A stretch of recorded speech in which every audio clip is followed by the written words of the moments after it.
রমজান মাসে কোথায় দাওয়াত খেতে গেলাম এই ব্লগটাই ফুল ভিডিওতে থাকবে। তো হ্যালো এভরিওয়ান, আসসালামু আলাইকুম, welcome back to my another video.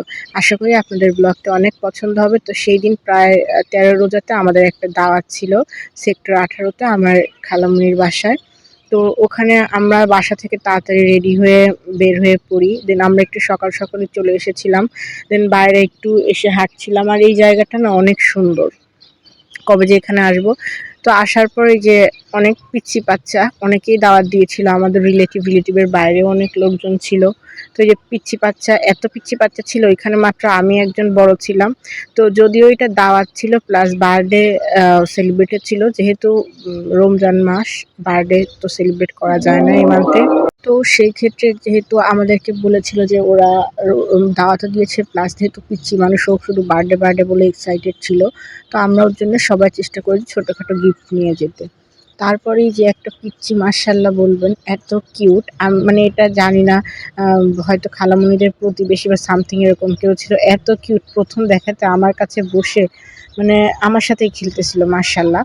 তো ওরা এত সুন্দর বিপ্তিহারি করেছিল খালামণিরা, যদিও নিজেরা করেনি, বাইরে থেকে রান্না করে নিয়ে এসেছিল। আর সাথে অনেক আরও ইফতার ছিল। আমরা ইফতারগুলো, যেহেতু বুঝতেই তো পারছেন যে কাজের প্রেশার ছিল, একটু হেল্প করেছি। সেই ক্ষেত্রে ওগুলোর ভিডিও ক্লিপ নেওয়া হয়নি, বাট বিরিয়ানিটা আমরা রিল্যাক্সে বসে খেতে পেরেছি, এটার জন্য ভিডিও নিয়েছি। তো আমার মনে হচ্ছে রোজা, ঈদ সব বাচ্চাদের জন্য। আমরা যারা বড় হয়ে গেছি তাদের মধ্যে ওরকম এক্সাইটমেন্ট কাজই করে না কখনো। এদের আল্লাহ রোজা শেষ হয়ে যাচ্ছে, কে কয়টা রোজা রাখছে এইভাবে জিজ্ঞেস করছে। তারপরে আবার ঈদ কবে, ঈদের ড্রেস কে কয়টা কিনছে, মানে এদের অন্যরকমই একটা মজা। তো আমি ওইগুলো দেখতেছিলাম, ভালোই লাগলো। মনে হলো ছোটবেলায় আমরাও তেমন মজা করে আসছি। তারপরে ওইদিন আমার সাথে যারা এসেছিল তারা চলে গেলেও আমি সেক্টর 18-তেই স্টে করি। আমি আর বাসায় ফিরে যাই না, পরদিন চলে যাই। তো ওইদিন যেহেতু বাসায় ছিলাম, খালামণি সব কাজবাজ সেরে আমাদের নিয়ে একটু শপিংয়ে গিয়েছিল খালামণির টুকটাক কেনার জন্যে। তো আমি যেহেতু ছিলাম আমিও গিয়েছিলাম সাথে। আর যে পরিমাণ সবকিছুর দাম, যেটা 1500 টাকার ড্রেস 2500 দিয়ে রেখেছে, মানে এরা যা ইচ্ছা তাই ওরকম দাম নিচ্ছে।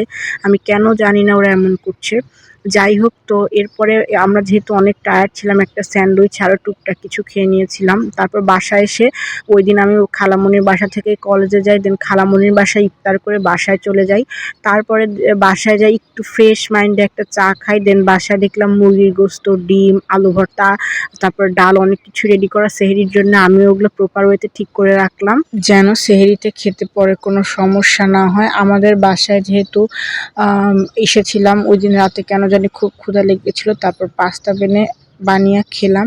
তো যাই হোক, আমার এই ভিডিওটা আপনাদের কেমন লেগেছে? অনেক দিন পর ভিডিও আপলোড করছি ব্যস্ততার জন্য। তো আল্লাহ হাফেজ।